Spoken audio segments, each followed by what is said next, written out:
reflector has a sampling aura, and it's an aura that provokes others to look to them for reflection and assessment.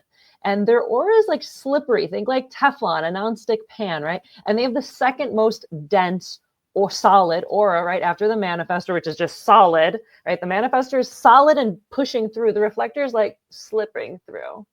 And it's an unimposing and non-intrusive aura because, again, it's just kind of slippery. And it's sampling, reflecting, and judging the quality of the environment and sensing who is living authentically.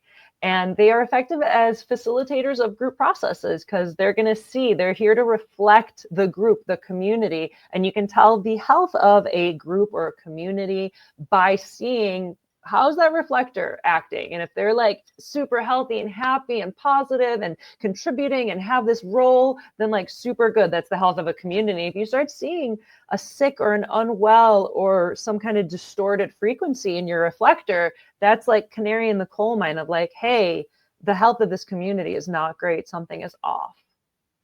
The reflector's aura, its presence being 1% of the population, they're rare-ish mostly. And their aura alone, just by its very existence, has helped to teach us all that we need to see when the community isn't, and when the very immediate surroundings and so forth, and aware of where we are is not healthy.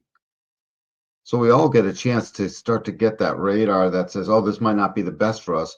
And the reflector acts as the constant reminder, like a tuning fork always has A440 when you go to tune the piano, it never changes. The reflector ultimately acts as that corroboration about the health of the health of us, the health of the milieu, they're reflecting back, are we living out the human nine-centered condition or not? And they've got this beautiful aura that allows them to hold it at bay and take a little in. It's the perfect biopsy aura, hold it at bay, snip a piece and take it out and sample that thing. I've had many couples where one or the other was the reflector of the couple. I've had enough times, and I've almost always, shall I say, the reflector would be the one that agreed that, yeah, I sort of stand back upon first encounter. We're going somewhere and say, hey, blah, blah, blah. Someone says something or hi.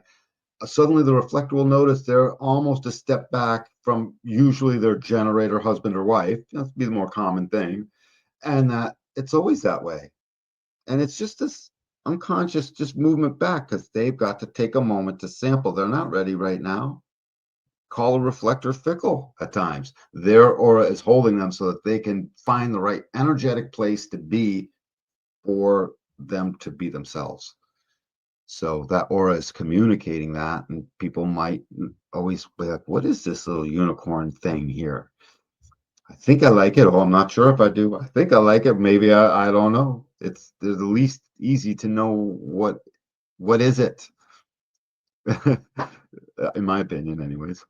That's really interesting, like within couples to like notice like they're stepping back, like they need that moment, right? The reflector, they have that 28-day cycle because they're going to sample this, they're going to try this, and they're going to try this. It's like almost like imagining like them at like a big buffet, and they have like they're going to go through like this grand smorgasbord and all the best restaurants in the city over this month.